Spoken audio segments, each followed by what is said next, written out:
அமித்ஷா வந்ததன் மூலமாக கட்சிக்குள்ள ஒரு எந்தூசியாசம் கிரியேட் ஆகும். எடப்பாடி பழனிசாமி சொன்னாரு அதிமுக தனிப்பெரும்பான்மையோட ஆட்சி அமைக்க போகுது அப்படின்னு.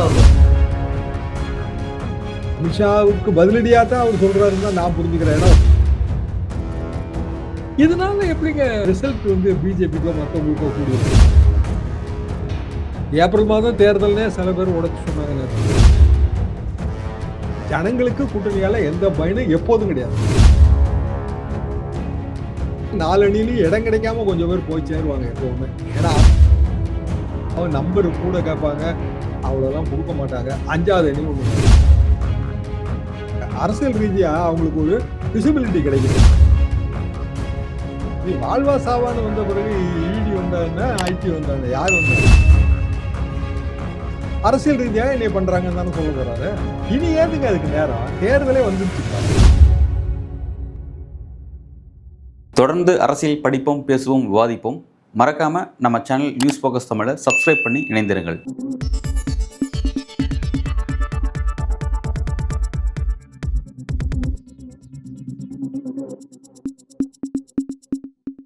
வணக்கம். இன்றைக்கு நம்முடன் அரசியல் பேசுவதற்காக மூத்த பத்திரிகையாளர் திரு தாரசு ஷியாம் அவர்கள் இணைந்திருக்கிறார். சார் வணக்கம். அன்பு வணக்கம் சார். தேர்தல் காலகட்டமாக இருக்கு, பல்வேறு பரபரப்பான செய்திகள் வந்துட்டு இருக்கு.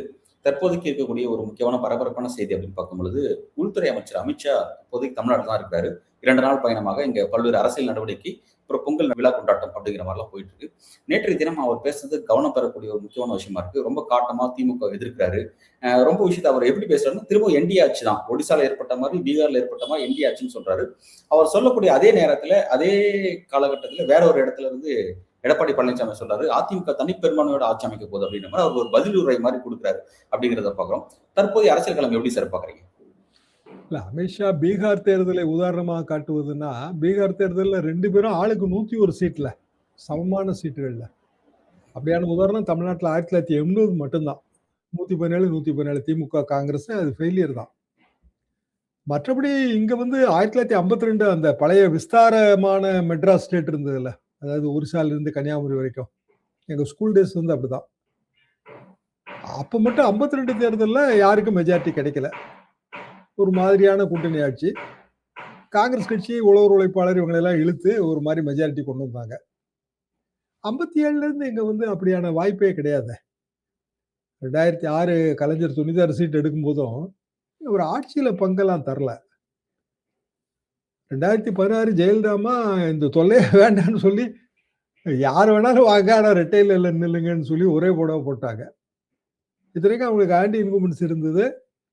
2014 தண்டனை, குன்ஹா கோடு தண்டனை. ஆனாலும் 2014 அவ்வளோ பெரிய எக்ஸ்பெரிமெண்ட் தைரியமா எடுத்து ஜெயிச்சாங்க. அதை தாண்டி உதாரணம் இல்லை. அப்போ என்டிஏ கூட்டணி ஆட்சின்னு சொல்றதே ப்ரீபோல்ல சொன்னாலே அது வீக் ஆகுமே. நீங்க சொன்ன மாதிரி எடப்பாடி பழனிசாமி அதை ஒத்துக்க மாட்டாரு, ஒத்துக்கல. அமித்ஷாவுக்கு பதிலடியா தான் அவர் சொல்றாருன்னு தான் நான் புரிஞ்சுக்கிறேன். ஏன்னா உடனே சன் நியூஸ்ல என்கிட்ட போனை கேட்டாங்க, 2ஐயும் கம்பேர் பண்ணி போட்டு. இப்போ எதையும் மனதில் வைத்துக்கொண்டு இவங்க செயல்படுறாங்கன்னு தெரியல. இப்போ இன்னைக்கே மாணிக்க தாகூர் ட்வீட் இதே மாதிரி தான். அதாவது அமித்ஷா என்ன சொல்றாரோ அதை வேற பாஷையில சொல்றாரு. ஆட்சியில பங்கு, அதிகாரத்துல பங்குங்கிறத பத்தி நம்ம சிந்திக்கணும்ன்றாரு. எங்க சிந்திக்க? ஆட்சியில பங்கெல்லாம் கேட்டீங்கன்னா மரத்துல போய் தொங்குதான். அதுக்கு வாய்ப்பு திமுக தராதுல்ல, அதிமுகவும் தராத. அப்ப அதை பேசுறதுல அர்த்தம் இல்லை. பேசும்போது ஏற்படுகிற சிக்கல் என்ன அப்படின்னா, கூட்டணியில ஒரு மன விரிசல். இப்ப அதிமுக கம்ப்ளீட்டா விருப்ப மனு வாங்குதல் முடிஞ்சு போச்சு. 234 தொகுதிக்கும் நேர்காணல் ஆரம்பிக்க போறாங்க. இன்னும் தொகுதி பங்கீடெல்லாம் தெரியல. எப்படி பார்த்தாலும் அவங்க ஒரு 120 தொகுதியில நிக்க முடியும். 74 தொகுதி கூட்டணி கட்சிக்கு போகுங்க, 70ல இருந்து 80 தொகுதி. அப்போ 160 தொகுதிக்கும் இல்ல அவங்க நிக்க போற எல்லா தொகுதிகளுக்கும் விருப்ப மனு வாங்குறது சரி. விருப்ப மனுவாச்சும் வாங்கி வைக்கலாங்க, ஏன்னா கட்சிக்கு அது ஒரு நிதி மாதிரி சேருது. இப்படி நேர்காணல் நடத்துறதுல அர்த்தம் இல்லையே. நம்ம தொகுதி நம்மகிட்ட நமக்கு கிடைக்குமா கிடைக்காதான்னு தெரியாம நேர்காணல் பண்ணி என்னங்க பிரயோஜனம் இருக்கு? வழக்கமான நேர்காணல் அந்த அந்த நடவடிக்கை எல்லாமே பாஜக ஒரு மெசேஜ் சொல்றதா, இன்டைரக்டா ஒரு மெசேஜ் அப்படி பார்க்கணுமா, அல்லது எதற்கான அரசியல் அப்படின்னு புரிஞ்சுக்கணுமா சார்? அதிமுக பாரதிய ஜனதா கூட்டணின்னு அதிமுக பொதுக்குழுல தீர்மானம் போட்டாச்சுல்ல, அப்புறம் எப்படி மாத்த முடியும் அத? மெசேஜும் இல்லைங்க. அதிமுக பாரதிய ஜனதா கூட்டணின்னு அமித்ஷாவும் சொல்றாரு. வெறும் பல கட்சிகள்ன்றாரு. மத்த கட்சி எதுவும் சொல்லல. 2024 என்டிஏ தானே இப்ப நம்ம கணக்குல எடுக்க முடியும். அமித்ஷா பேசுகிற புதுக்கோட்டை பேச்சு வரைக்கும் 2024 என்டிஏனா ஓபிஎஸ் இருந்தாரு, டிடிவி இருந்தாரு, பிற கட்சிகள் இருந்தனல்ல. அதிமுக முடிவு எடுக்கல, இல்ல தொகுதி பங்கீடு முடியல. ஆனா வேற கட்சிகள் இப்ப ஐஜேகே, இப்ப புதிய நீதி கட்சி, புதிய தமிழகம், அவங்கெல்லாம் வந்து ஏன் வந்து வரல, ஏன் வந்து அமித்ஷா பார்க்காத வரணும்லாங்க. வேலுமணி மட்டும் போய் 1/2 மணி நேரம் ஏதோ பார்த்ததா சொல்றாங்க. அவர் எப்பவுமே டெல்லியோட ரொம்ப க்ளோஸ். பட் மற்ற தலைவர்கள் இப்ப ஜான் பாண்டியனும் யாரோ ஒருத்தங்க போகணும்லங்க.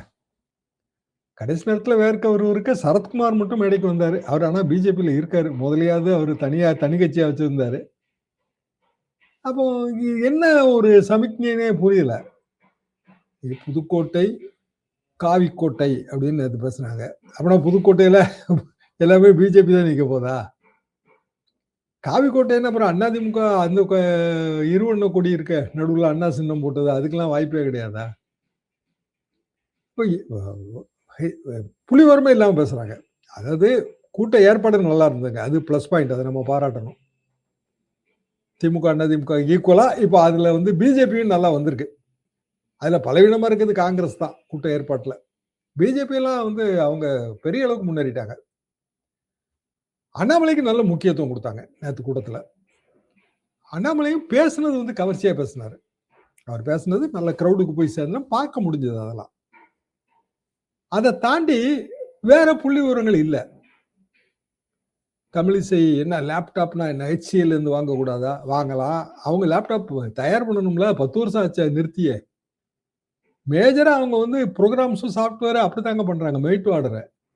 லேப்டாப்லாம் எந்த காலத்துல நின்னுதுங்க? HCL laptop. அப்ப அதெல்லாம் கூட தயார் பண்ணாமலே இவங்க பேசுறாங்களா? அந்த மாதிரியான ஒரு என்ன சொல்ல, அரசியல் ரீதியாக ரொம்ப ஒரு தெளிவில்லாம பேசுற மாதிரி இருக்கு. நீங்க சொன்ன இந்த கூட்டணி விவகாரமும் அப்படிதான். கூட்டணி முடிவாயிடுச்சே தவிர தொகுதி பங்கீடு எப்படி இப்போ முடிவாகும்? அது நோட்டிபிகேஷன் வந்த பிறகு தாங்க தொகுதி பங்கீடு முடிவாகும். எந்த கட்சியா இருந்தாலும் நம்பர் தான் நீங்க முடிவு பண்ண முடியும். இன்னும் தொகுதின்னு ஐடென்டிஃபை பண்றது அது லாங் ப்ராசஸ்ங்க. ஒரே சண்டையா கிடக்கும் அதுக்கு. அதுக்கு பிறகு நேர்காணல் நடத்தணும். அதிமுக எப்பவுமே நேர்காணல் நடத்துது. அதுக்கு பிறகு வந்து அரசியல் ரீதியாக சொல்லலாம். இப்போ வந்து திமுகவை தாக்கலாங்க. அது தப்புன்னு சொல்ல முடியாது. திமுக அரசு தான் ஊழல் நிறைந்த ஆட்சி இந்தியாவிலேயேன்றார் அமித்ஷா. 2018 அதிமுக தான் ஊழல் நிறைந்த ஆட்சி இந்தியாவிலேன்னு சொன்னார். அப்படியே சொன்னாருங்க. 19 திருப்பி கூட்டணி, அதிமுக கூட்டணி. சார் அதுதான் சார் கொஞ்சம் கவனிக்க வேண்டிய விஷயம். ஊழல் கட்சி ஊழல் செஞ்சிருக்காங்க, உதயநிதியே முதல்வராக்குவதற்காக பாடுபடுறாங்க, குடும்ப ஆட்சி எல்லாம் சொல்றாங்க. ஊழல் வந்து இந்தியாவிலேயே இந்த மாதிரி ஊழல் கட்சி பார்க்க முடியும்னு சொல்லி சொல்றாங்க. ஆனா நம்மளோட கேள்வி என்னன்னா, அவங்ககிட்ட ஐடி இருக்கு, சிபிஐ இருக்கு, இடி இருக்கு, எல்லாம் வச்சிருக்காங்க. ஏன் ஊழல் விஷயத்துல திமுக எக்ஸ்போஸ் பண்ண முடியல? இது வந்து எப்ப பார்த்தாலும் தேர்தல் நேரத்துல சொல்லக்கூடிய ஒரு பொலிட்டிக்கல் ஸ்லோகனாவே தான் இருக்கு தவிர நடவடிக்கை ஏன் அது இருக்க மாட்டேங்குது?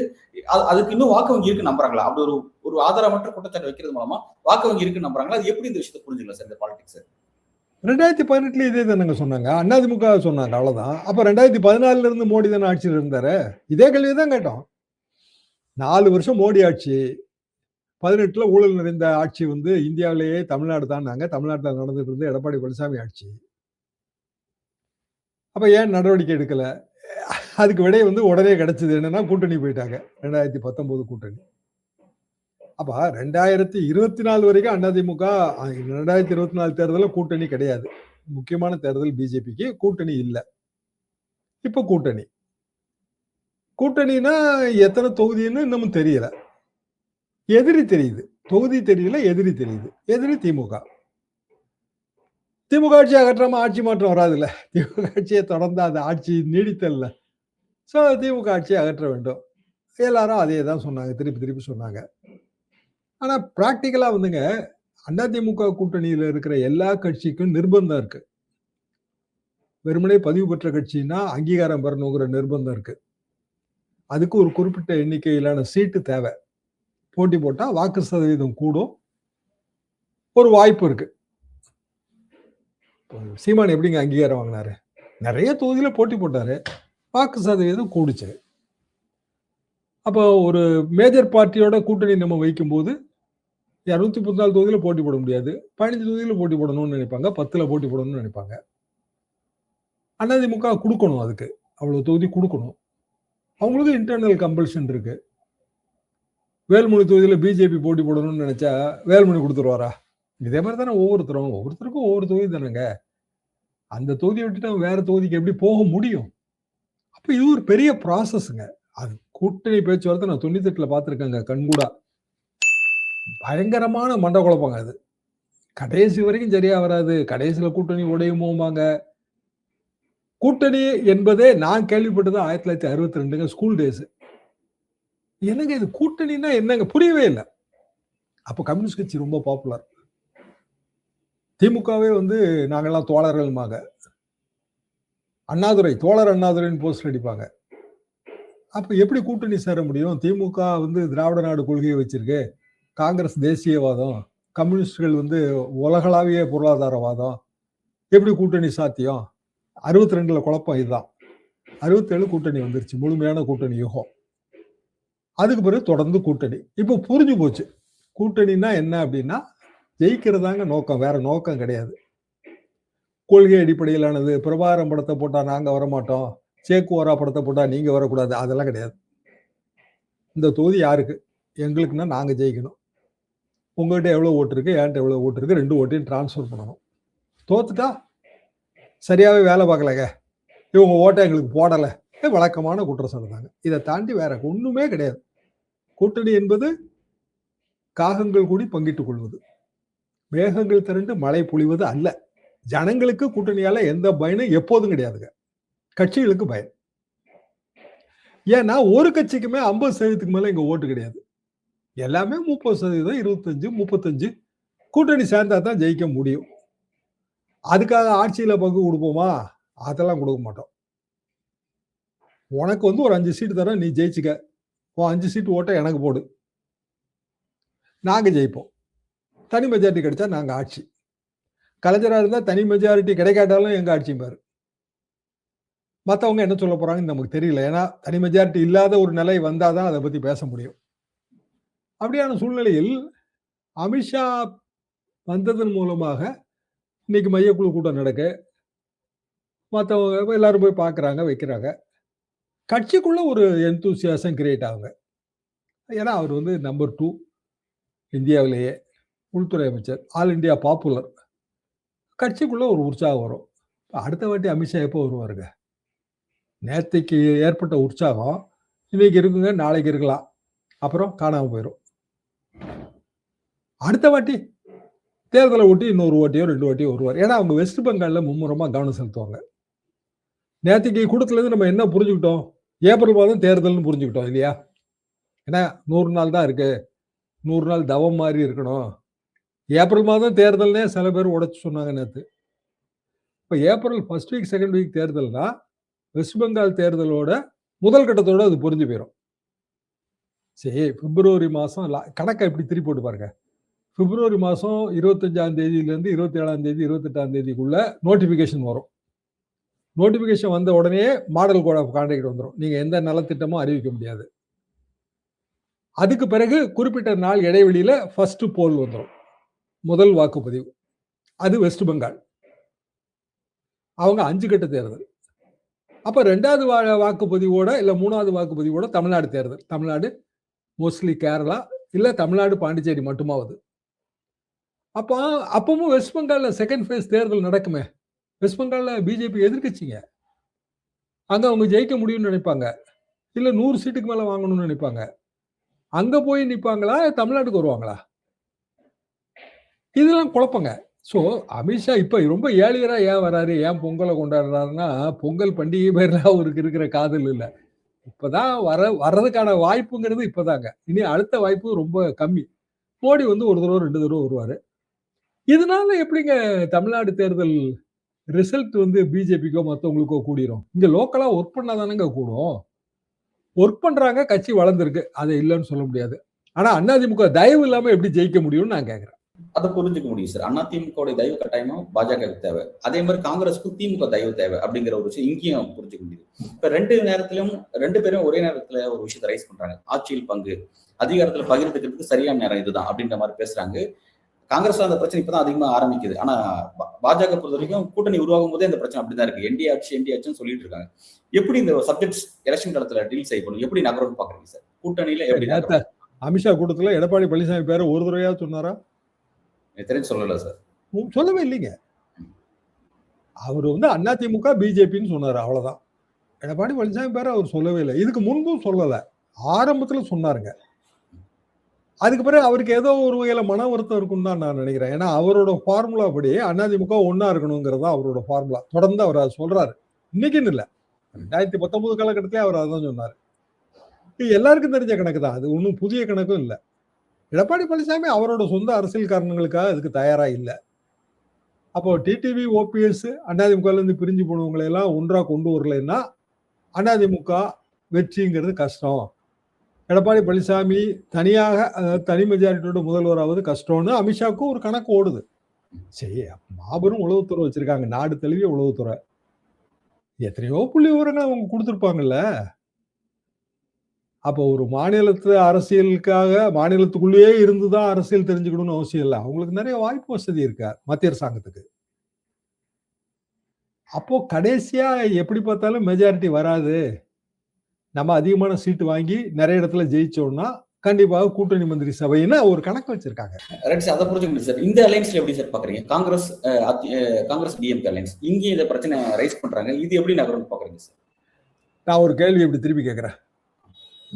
அதிமுகவுக்கு பிஜேபி தேவை இல்லையா? அது ஒத்துக்கிறீங்களா? ஏன்னா பிஜேபி மத்திய ஆளுங்கட்சி. அந்த வகையிலாவது தேவை. அதே தேவை வந்து திமுகவுக்கு காங்கிரஸ் மேல இருக்கா? சார், நீங்க ஒரு கேள்வி கேட்டீங்க. அதிமுகவுக்கு பாஜக தேவை, அதே மாதிரி காங்கிரஸுக்கு திமுக தேவை அப்படின்னு சொன்னீங்களே, அதுல எனக்கு ஒரு மாற்று கருத்து இருக்கு. கருத்து சொல்லிடுறேன். அதிமுகவுக்கு பாஜக உண்மையிலே தேவைதானான்ற ஒரு கேள்வி இருக்கு. ஏன்னா இந்த கூட்டணி ஜெல்லான மாதிரி இருக்க மாட்டேங்குது. ஒருவேளை அதிமுக பாஜக சேராம இருந்தா அதிமுக விஜய்ன்ற ஒரு ஆப்ஷன் இருக்கு. ஒரு அங்கேயாவது போயிருப்பாங்க. தாவேகா அதிமுக கூட்டணி சேர்ந்து திமுக வீழ்த்துவது சரியான ஒரு வியூகம் அப்படின்ற மாதிரிதான் அதுவும் ஒரு கணக்கு வச்சிருக்காங்க. அதையும் பல இடத்துல சொல்லிட்டு தான் இருக்காங்க. அதனால வந்து அதிமுக பாஜக தேவையான ஒரு கேள்வி இருக்கு சார். அதை எப்படி சார் பாக்குறீங்க?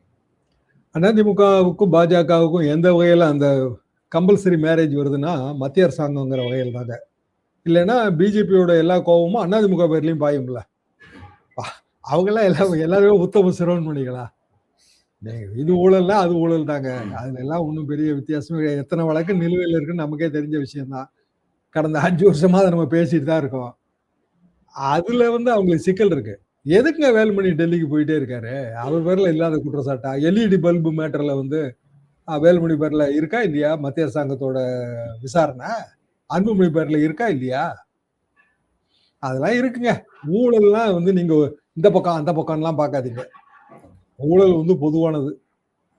தமிழ்நாட்டை பொறுத்த வரைக்கும் அது எத்தனையோ குற்றச்சாட்டு எல்லார் பேர்லயும் வைக்கலாம். பொலிட்டிக்கல் டிரான்ஸ்பர் ஆஃப் ஓட்டு கீழே ஜெல் ஆகிறது. நீங்க சொன்ன ஜெல் ஆகிற பாயிண்ட். தாவேகா அதிமுக கூட்டணியோட பிரச்சனை என்னன்னாங்க, முதலமைச்சர் வேட்பாளர் அப்படின்னா விஜய் முதலமைச்சர் வேட்பாளர்னு அதிமுக ஒத்துக்கிடணும். இல்ல எடப்பாடி பழனிசாமி முதலமைச்சர் வேட்பாளர்னு விஜய் ஒத்துக்கிடணும். இல்ல முதல் 2.5 வருஷம் நீங்க 2.5 வருஷம் நாங்க, ஏதோ ஒரு ஏற்பாட்டுக்கு அவங்க வரணும். அதாவது ஆட்சியில பங்கு அதை வந்து பிஜேபி கேட்கறத விட தாவேகா அழுத்தி கேட்கும். அதுக்காக சொல்ல வரேன். சோ அதுக்கு அந்த வாய்ப்பு இல்லையே. சார் இங்கேயும் அந்த சிக்கல் தொடர்ந்து தான் சார் பார்க்க வேண்டியதா இருக்கு. எடப்பாடி பழனிசாமி சிஎம் கேண்டேட் அமித்ஷா அங்கீகரிக்க மாட்டேங்கிறாரு. தொடர்ச்சி என்டிஏ தான் பேசுறாங்க. அங்க போனாலும் யார் சிஎம் கேண்டேட்னு சொல்லி தாவேகால போனா ஒரு பிரச்சனை இருக்கு. இங்கேயும் இருந்தாலும் யார் சிஎம் கேண்டேட் ஒரு பிரச்சனை மறைமுகமா இருந்துட்டே சார் இருக்கு. மறைமுகமா இருக்குங்க. இப்ப நிதிஷ்குமார் மேட்டர்லயும் அது முதல்ல மறைமுகமா தான் இருந்தது. நிதிஷ்குமார் முதலமைச்சர்னு சொல்லல. ஆனா கடைசியில வந்து அதை சொல்ல ஆரம்பிச்சிட்டாங்க. அதாவது தேர்தலுக்கு ஒரு மாசத்துக்கு முன்னாடி நிதிஷ்குமார் தான் அப்படின்னு சொல்ல ஆரம்பிச்சிட்டாங்க. இன்னொன்னு என்னன்னா, அங்க 101 சீட்ல அவங்க விகிதாச்சாரத்துல போட்டி போட்டாங்க. இங்க குறைவா தானே போட்டி போடுவாங்க. அதிமுக ஈக்குவலா எப்படி பிஜேபி போட்டி போடும்? அப்ப அதிமுக பிஜேபி கூட்டணியை ஏன் விரும்புதுன்னா அவங்களோட டெல்லி பவர் தான், வேற ஒண்ணும் கிடையாது. தாவேகாவுக்கு அப்படி ப்ரூவ்டா எதுவும் இல்லைங்களே. விஜய்ங்கிற அந்த கிளாமர் இருக்குங்க. அதுல ஒன்றும் மாற்றுக்கிறதுலாம் இல்லை. இளைஞர்கள் மத்தியில செல்வாக்கு எல்லாம் சரிதான். ஆனா தேர்தல்னு வரும்போது அதெல்லாம் பத்தாதுல்ல. வாக்குப்பதிவு நாளன்னைக்கு பார்க்க வேண்டிய வேலை. அது ஒரு பெரும்பட்டியலுங்க அது. அதெல்லாம் சாமானியத்துல மீளவே முடியாது அதுல. சரி, கள்ள ஓட்டு அது இதுன்னு சொல்றாங்க. கள்ள ஓட்டு போடுறதுக்கு ஆள் வேணுமா? வேண்டாமா? வேணும்ல? அப்போ உங்க வாக்குச்சாவடியில கடைசியில ஒரு 30 ஓட்டு கையில சும்மா இருக்கு. போட்டு விட்டுறோம் அப்படின்னா, 30 பேரை நீங்க கொண்டு வந்து இறக்கணும்ல அதுக்குள்ள. சிட்டிலயாவது இறக்கி போடலாங்க. ஊர்ல இறக்கவே முடியாதுங்க. எல்லாருக்கும் தெரியும். அப்படி கட்சிக்காரன் விட்டுருவானா? எங்க ஊர்ல 1000 ஓட்டு இருக்குங்க. பூத் இருக்கு. 30 ஓட்டு நான் கள்ள ஓட்டு போடணும்னு முயற்சி பண்ணேன்னா, அவன் வாங்க போட்டு போங்க அப்படின்னு சொல்லிட்டு திமுக, அதிமுக காரன் கை கட்டிட்டு நிப்பானா? அதெல்லாம் சொல்றது தாங்க. அது நடக்கிறது வாய்ப்பே கிடையாதுங்க. செத்து போனவன் பேர்ல ஓட்டு. எங்க தாத்தா செத்து போயிட்டாரு, அவருக்கு ஓட்டு இருக்கு, நான் போட்டு போறேன்னு சொல்லுவாங்களா? நகரங்கள்ல சில விஷயம் நடக்குங்க. கிராமங்கள்ல நடக்கவே நடக்காது. எஸ்ஐஆரே கிராமத்துல ஒழுங்காவா நடந்துச்சு? நகரத்துல பாருங்க இவ்வளவு பேரை விட்டாச்சு. இப்ப எங்க கிராமத்துல உண்மையில யாரு பேரையுமே விடல. இத்தனைக்கும் பதிவு செய்த வாக்காளர்கள், அதாவது 25 வயசுக்காரங்க நிறைய பேர் ஊர்ல இல்லைங்க. எஸ்ஐஆர் நடக்கும்போது ஏதோ ஒரு காரணமா வெளியூர் போயிருந்தாங்க. ஆனா அவங்களுக்கு எல்லாம் பதிவு பண்ணி கொடுத்தாச்சு. அதுக்கு பல விஷயங்கள், கிராமங்கள் வேற, நகரங்கள் வேற. அதை கிராம தொடர்போட இருந்தா தான் அதை புரிஞ்சுக்க முடியும்.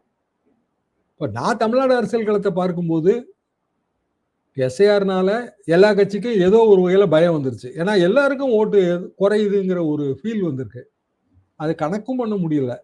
அப்படியே தான் தேர்தலுக்கு போறோம் நம்ம. இந்த விடுபட்ட வாக்காளர்கள் வேணா கொஞ்சம் பேர் சேருவாங்க. மற்றபடி எல்லாம் ஒன்றும் சேர்க்க முடியாதுங்க.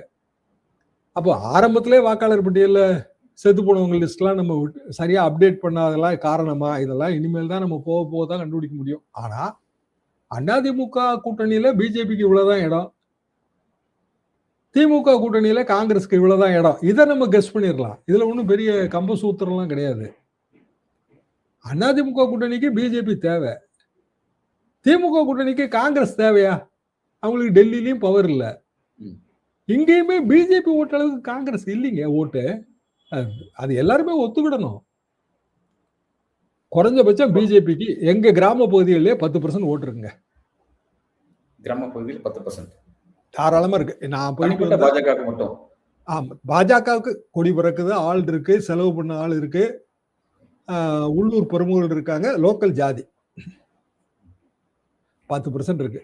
ஆனா இது காங்கிரஸ் ஏரியாவா இருந்ததுதான். காங்கிரஸ், திமுக, அதிமுக கொடிகட்டி பிறந்த ஏரியாக்கள் தாங்க. ஆனா காங்கிரஸ் ஓட்டு ரொம்ப குறைஞ்சிருக்கு. அது காரணம் அவங்க வேலையே பார்க்கறது இல்லைங்கிறதா அதோட காரணம். சஸ்டெயின்டா பார்க்க மாட்டாங்க. திடீர்னு ஒரு நாள் வருவாங்க, அப்புறம் சஸ்டெயின்டா பார்க்க மாட்டாங்க. திமுக, அதிமுக அப்படி இல்லை. எப்பவுமே ஊர்ல ஆள் இருப்பான். ஒரு பிரச்சனை ஆகி போச்சு ஏதோ ஒண்ணு, அப்ப யார்கிட்ட போய் சொல்லலாம் அப்படின்னா அதிமுக அவர் இருப்பாரு, இல்ல திமுக அவர் இருப்பாரு, கூட வருவாரு, இல்ல அவரே ஒரு போன் போட்டு அதிகாரிகள்கிட்ட பேசுவாரு, வேலையை முடிச்சு கொடுப்பாரு. பிஜேபி இப்ப கொஞ்சம் கொஞ்சமா அந்த நிலைமைக்கு போகுது. என்னன்னா எல்லாரும் மோடி படம், அமித்ஷா படம் போட்டு விசிட்டிங் கார்டு வச்சிருக்காங்க. அமித்ஷா பேர்ல அதிகாரிகளுக்கும் ஒரு பயம் இருக்கு, தெரியுமா உங்களுக்கு? பயப்படுறாங்க. மோடி படத்தை விட அமித்ஷா படத்தை போட்டுட்டு விசிட்டிங் கார்டோட போனா நம்ம விஓக்கெல்லாம் உடனே வேலை பார்த்து கொடுத்துருவாங்க. நிஜமாங்க, இதெல்லாம் பிராக்டிக்கலா இருக்குது. அப்போ பிஜேபிக்கு தேவை யாருக்குன்னா அதிமுகவுக்கு. பிஜேபி அதுல டிமாண்ட் பண்ணுது. அதனாலதான் தைரியமா அவங்க அடிக்கிறாங்க ஓங்கி. அமித்ஷா கூட்டத்தில் அவ்வளவு ஓங்கி அடிக்கிறது காரணம் அதுதான். காங்கிரஸ் அந்த நிலைமையில இல்ல. தேசிய கட்சி பிஜேபியை நம்ம எதிர்க்கிறோம், இப்ப தேசிய அளவுல காங்கிரஸ் வேணும், அந்த ஒரு பாயிண்ட் தாங்க திமுகவுக்கு, வேற பாயிண்டே இல்லை. அப்போ காங்கிரஸ் இருக்கிற சிட்டிங் எம்எல்ஏ திருப்பி ஜெயிக்கணும்னா கன்னியாகுமரியை தவிர திமுக ஓட்டு இல்லாம எப்படி ஜெயிப்பாங்க பிராக்டிக்கலா? நீங்க எனக்கு இந்த கேள்விக்கு நீங்க பதில் சொல்லுங்க பார்ப்போம். இல்ல சார், எனக்கு அது தெரியுது சார். நீங்க சொன்ன மாதிரி அவங்க 4% கிட்ட வந்துருச்சு, வாக்கு சதவீதம் குறைஞ்சிருச்சு அப்படின்னு சும்மா சொல்றாங்க. மாணிக்கம் தாகூர்லாம் அவரே 2500 ஓட்டுல ஜெயிச்சவரு எம்பி தொகுதியில. உண்மையிலே விஜய் பிரபாகர் ஜெயிச்சிருவாருன்னு தான் நான் நினைச்சேங்க தேர்தலுக்கு முந்தி. எங்க செட்டுக்கு பெரும்பகுதி இப்போ இதுல இருந்தாங்க, தேமுதிகல. புல்லு போய் விருதுநகர்ல இறங்கி வேலை பார்த்தாங்க. அவங்க போன் பண்ணுவாங்க, நாங்க இவ்வளவு வேலை பார்க்கோம், அங்க வேலை பார்க்கோம். ஏன்னா நமக்கு அந்த ஏரியா தெரியுங்கிறதுனால. அப்போ ஒருவேளை ஜெயிச்சிருவார் போல இருக்கு இந்த தம்பின்னு தான் நான் நினைச்சேன். இப்பவும் கேஸ் நடக்கு அதுல. கடைசியில திமுக தயவு இல்லாம மாணிக்கம் தாகூர்லாம் எம்பியாவே ஆயிருக்கவே முடியாது. இம்பாசிபிள். அவர் ஏதோ தனியா செல்வாக்கு வச்சிருக்கிற மாதிரியே வந்து ட்வீட் எல்லாம் போடுறாரு. கூட்டணி உடைச்சிட்டாங்கன்னு வைங்க. திமுக அப்பாடன்னு நிம்மதி பெருமூச்சு விட்டுரும். அந்த 25 தொகுதியை வந்து எல்லாருக்கும் பிரிச்சு கொடுத்து ஹாப்பியா இருப்பாங்க. அதிமுகல இருந்து பல முன்னாள் தலைவர்கள் எல்லாமே தாவக ஷிஃப்ட் ஆகிற ஒரு அரசியல் நிகழ்வு நம்ம பார்க்கிறோம். அதே மாதிரி திமுகல இருந்து சில முக்கிய நபர்கள் பல பகுதியில் இருக்கக்கூடிய முக்கிய நிர்வாகி எல்லாமே இங்க ஷிஃப்ட் ஆகிறதுக்கான வாய்ப்பு இருக்கு. அந்த மாதிரி செய்திகள் வந்துட்டு இருக்கு. அதை நோக்கி உண்மையிலே தாவகோட அரசியல் நகர்தா இது எப்படி சார் பாக்குறீங்க? நகருதுங்க. இன்னைக்கே கூட சேருவாங்கன்னு தான் நினைக்கிறேன். விஜயோட முன்னிலையில சேர்ந்துட்டாங்கன்னு கூட எனக்கு தோணுது. அது என்ன ரீசன்னா, இனிமேல் திமுக கூட்டணியில நமக்கு வாய்ப்பு இல்லைன்னு நினைக்கிறவங்க தாவேக்காக போகலாம்னு நினைக்கிறாங்க. அரசியல் ரீதியா அவங்களுக்கு ஒரு விசிபிலிட்டி கிடைக்குது. தாவேக்காவுக்கு ஒரு குறிப்பிட்ட ஓட்டு சதவீதம் இருக்கு இல்லையா? என்னோட ஓன் எஸ்டிமேட் 15% தாண்டாதுங்க. அதுவே பெரிய ஓட்டு தானே 15%. அப்போ ஊர்ல நம்ம நிக்கலாம். நம்ம கம்யூனிட்டி இருக்கு, சப்போர்ட் இருக்கு. நமக்கே வந்து சொந்த ஓட்டு வங்கி 15% இருக்கு. விஜய் ஓட்டு வங்கி 15%னா நமக்கு வெற்றி வாய்ப்பு இருக்குன்னு சில பேருக்கு கணக்கு ஓடுது. திமுக எல்லாம் கொடுக்க மாட்டாங்க சீட்டு. நமக்கு வாய்ப்பு இல்லைன்னு ஆயிப்போச்சு. அப்போ நான் தாவேக்காவுக்கு போறேன். அதுக்காக நான் அரசியலை விட்டுட்டு போக முடியாதுல்ல. எனக்கு வயசு இருக்கு, பணம் இருக்கு, சொந்த ஜாதி இருக்கு. தாவேக்காவுக்கு போறேன். அதிமுக அதிகமா போக தயாரா இருக்காங்க. திமுகலையும் கொஞ்சம் பேர் போக தயாரா இருக்காங்க. அன்டெஸ்டட் வாக்கு வங்கி இருக்கு. பட் அவர் மீது ஒரு நம்பிக்கை இருக்கு. ஒரு பக்கம் அவரையும் ஒதுக்க முடியாது. அன்டெஸ்டட் சொன்னாங்க. நம்ம அந்த பாப்புலாரிட்டி பேசிஸ்ல பார்க்கும்போது ஒரு அசம்ஷன் கிடைக்குது இல்ல. அதுக்காக நான் சொல்ல வரேன். சரி, ஒருத்தர் தேர்தல் நிக்கிற வரைக்கும் டெஸ்ட் பண்ணப்பட்டவர் அன்டெஸ்டட் சொல்றதுல அர்த்தம் இல்லை. அப்பதான் ஒரு முதல் தேர்தல் சந்திக்கிறாரு. ஒரு அசம்ஷன் இருக்கு. அந்த அசம்ஷன்ல வந்து 10 to 15% ஓட்டு. இது நம்ம அசம்ஷன். தாவேக அசம்ஷன் கேட்டீங்கன்னா அவங்க 30% 35% இருக்குன்னு கூட சொல்றாங்க. அவங்கவுங்க சொந்த கணக்கு தாங்க. இதுல இவங்க தப்பு அவங்க ரைட்டு நான் சொல்லவே வரல. என்னோட அசம்ஷன் வந்து இதுதான் 10 to 15%. அதுவே பெரிய ஓட்டுன்னு நான் நினைக்கிறேன். அப்போ 15% ஓட்டும் ஒரு 5-6 சீட்ல வெற்றியும் கிடைச்சா தாவேகா வந்து ஒரு நல்ல அரசியல் கட்சியாக வளர்ந்துகிட்டே போயிருங்களா? அப்ப நான் இப்பவே போய் தாவேகால சேர்றது எனக்கு லாபம் தானே. ஓகே. ஒரு தொலைநோக்கு இலக்கோட அது ஏன்னா அடுத்த தேர்தல் வரும்போது எனக்கு அட்வான்டேஜ் இருக்கு. சரி, நான் ஒரு ஒன்றிய குழு தலைவரா மாறலாம், இல்ல மாவட்ட கவுன்சிலரா மாறலாம். அந்த வாய்ப்புகள் எனக்கு வருது இல்ல. போதான் செய்வாங்க.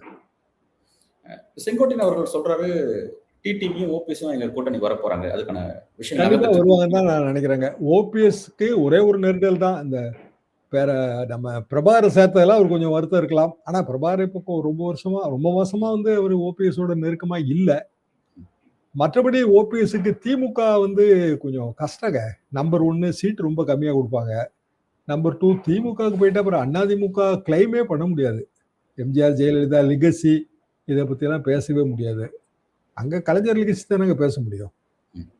அப்படின்னா திமுகவுக்கு போனா டோட்டலா அவரோட அரசியல் எதிர்காலங்கிறது அந்த கோர்ட்ல போய் நின்றோம். டிடிவி நிச்சயமா திமுக போக மாட்டாரு. அவர் தாவேகா தான். எவ்வளவு தொகுதி நம்பர் அதுதான் இதுல குழப்பத்துல இருக்கும். இன்னைக்கு ஒரு பத்திரிகை, ஆங்கில பத்திரிகை நினைக்கிறேன், அதுல 2 தரப்பு கருத்தையும் போட்டிருந்தாங்க. ஓபிஎஸ் வந்து 20 தொகுதி கேட்கிறாரு, 12 தொகுதி கொடுக்க விஜய் தயாரா இருக்காரு, 15 வரைக்கும் நெகோசியேஷன் வரும். தகவல் தான், உறுதிப்படுத்தப்பட்ட தகவல் கிடையாது. செய்தி செய்தியை தான் அவங்க போட்டிருந்தாங்க. வாய்ப்பு இருக்கு. 234 தொகுதியிலையும் வலுவான கேண்டிடேட் போடுறதும் கஷ்டம்தான் விஜய்க்கு. ஓபிஎஸ்க்கு ஒரு சில ஏரியா, இப்போ ராம்நாடோ தேனியோ அங்கே வந்து ஓட்டு வங்கி இருக்கும், ஜாதி பலம் இருக்கும், கேண்டிடேட் இருப்பாங்க, செலவழிக்கிறதுக்கு கேண்டிடேட் இருப்பாங்க. ஆனால் அதே செய்தி கட்டில் என்ன போட்டிருந்தாங்கன்னா, ஓபிஎஸ் அணியில் ஒரு 30% வந்து அவங்க திமுகவுக்கு தான் ஆதரவாக இருக்காங்க. நியூஸ் 18 தொலைக்காட்சி விவாதத்தில் நம்ம நண்பர் முன்னாள் எம்எல்ஏ சுப்புரத்தன் என்ன சொன்னார்னா, 60% எங்க இதில் திமுக ஆதரவா இருக்காங்க அப்படின்னு சொன்னாரு. 60க்கு 40ங்கன்னாரு. கொஞ்சம் பேர் திமுக ஆதரவா இருப்பாங்க. ஏன்னா அவங்களுக்கு தாவேகாவோட போய் அரசியல் பண்றதுல கஷ்டம் இருக்கும். சுப்ரத்தனுமே தாவேகாவை போய் அரசியல் பண்றது கஷ்டம் தான். அப்படி தாவேகா போற முடிவு எடுத்தா ஓபிஎஸ் அணி உடையும். கொஞ்சமாவது அதுல சேதாரம் வரத்தான் செய்யும். டிடிவி அணி உடையாது. ஏன்னா அவங்க அதை எதிர்பார்க்கிறாங்க. தாவேகாவோட கூட்டணிங்கிறத எதிர்பார்க்காங்க. திமுக கூட்டணி அவங்க எதிர்பார்க்கல. அப்ப செங்கோட்டையன் சொல்றது சரிதான். நம்பர் ஆஃப் சீட்டு அரைமா 15-15 அந்த ரேஞ்சில் முடிவாகும் நான் நினைக்கிறேன். 15-15 30. விஜய் கட்சி, விஜயோட தாவேகா, இன்னும் ஏதாவது சிறிய கட்சிகள் வர்றதுக்கான வாய்ப்பு இருக்கு. ஏன்னா அந்த அதிகாரத்தில் பங்குங்கிறத அட்ராக்ட் பண்ற கட்சிகள் இருக்கு. அது விரும்புகிற கட்சிகள் இருக்கு. அப்படின்னா தாவேகா அணின்னு ஒண்ணு ஃபார்ம் ஆயிரும். அதுக்காக சொல்ல வரேன். இது வரைக்கும் தாவேகா அப்படிங்கிற கட்சியை பத்தி மட்டும் பேசுறோம். இனிமேல் என்ன ஆகும்னா திமுக கூட்டணி, அதிமுக கூட்டணி, தாவேகா கூட்டணி அப்படி பேச வேண்டியது வரும். அப்ப சீமான் மட்டும் வெறும் நாம் தமிழர் கட்சின்னு இருப்பாரு. அவர் என்ன சொல்லுவார் அப்படின்னா, பாருங்க நான் கூட்டணி அரசியலுக்கே போகல. என்னுடைய கொள்கை, என்னுடைய தம்பிகள் அது ஓட்டு போடுவாங்க எனக்கு. நான் பழைய 8% விட அதிகமா வாங்குவேன்னு அவர் சொல்லுவார். அப்போ இந்த ஃபைட் இன்ட்ரெஸ்டிங்கா மாறிடும். ஓகே. ஆனா திமுகவுக்கான அப்பர் ஹேண்ட் ஜாஸ்தியா இருக்கும். ஏன்னா அவங்க வந்து அவங்களோட சதவீதம் குறைஞ்சா கூட அவங்க தான் வந்து அந்த நம்பர் 1 இருப்பாங்க ரேஸ்ல. அதாவது 100 ஓட்டுங்க. 100 ஓட்டு பதிவாகுதுன்னு வைங்க. 35 ஓட்டு ஒருத்தர் எடுத்தாலே அவருக்கு வெற்றி வாய்ப்பு. சார், அப்படி ஒரு மூன்றாவது அணி உருவாகக்கூடாத தடுக்கணும்னு தான் நிறைய விஷயத்த அமித்ஷா அவர்களும் பல வியூகத்தை வகுத்துட்டே இருக்காங்க. விஜயை வந்து கொண்டு வரணும் அப்படின்ற மாதிரியும், ஓபிஎஸ், டிடிவி எல்லாம் கொண்டு வரணும்னு நினைக்கிற மாதிரியும். சப்போஸ் அது அவங்களுக்கு எதிராக திரும்புது, தாவேகா அணி ஒரு கூட்டணின்னு ஒண்ணு உருவாகுது அப்படின்னா, அது நிச்சயமா என்டிஏவோட வெற்றியை பாதிக்குமா? அது அந்த அளவுக்கு ஒரு சிக்கலை ஏற்படுத்தும். தாவேகாவெல்லாம் கொண்டு வர முடியாதுங்க. பாசிபிள் இல்ல. அது ஒரு ஒரு என்ன சொல்ல பெரிய பகல் கனவு. என்ன காரணம்னா முதலமைச்சர் வேட்பாளர் தானங்க காரணம். அப்படின்னா எடப்பாடி பழனிசாமியை நீங்க நெருக்கி முதலமைச்சர் வேட்பாளர் அப்புறம் முடிவு பண்ணிக்கலாம் அப்படின்னு சொல்ல வைப்பாரா அமித்ஷா? அந்த சிபிஐ வழக்கு, கரூர் விவகாரம் அது இன்னும் ஸ்டில் பெண்டிங்ல இருக்கு. அது மூலமா ஒரு காய் நகர்த்தப்படுது அப்படின்ற மாதிரியான என்ன காயை நீங்க நகர்த்தினாலும் அதை பொலிட்டிக்கல் அட்வான்டேஜ் தானே எடுப்பாங்க. இப்ப சிபிஐ வழக்குல அவங்க விஜய் ஏதோ ஒரு வகையில இம்ப்ளிகேட் பண்றாங்கன்னா விஜய் என்ன சொல்ல போறாரு? அரசியல் ரீதியா என்னைய பண்றாங்கன்னு தானே சொல்ல போறாரு. இனி ஏதுங்க அதுக்கு நேரம்? தேர்தலே வந்துருச்சுங்க. 100 நாள் இருக்குங்க. 100 நாளைக்குள்ள நீங்க வந்து ஐடி வழக்கு, சிபிஐ வழக்கெல்லாம் பாய்ச்சி அவனை இழுத்து கொண்டு வந்து விட முடியுமா? போன வருஷத்துலயே தான் அதுக்கெல்லாம் யாரும் அதுக்கெல்லாம் பயப்படுறது இல்லைங்க. அமித்ஷா தான் சொல்லிட்டே கிடக்கணும், இல்ல மத்தவங்க தான் சொல்லணும். இடி வந்து விடும் அப்படின்னா அதெல்லாம் பார்த்துட்டாங்க எல்லாரும். வந்தா என்ன வரட்டும்பாங்க.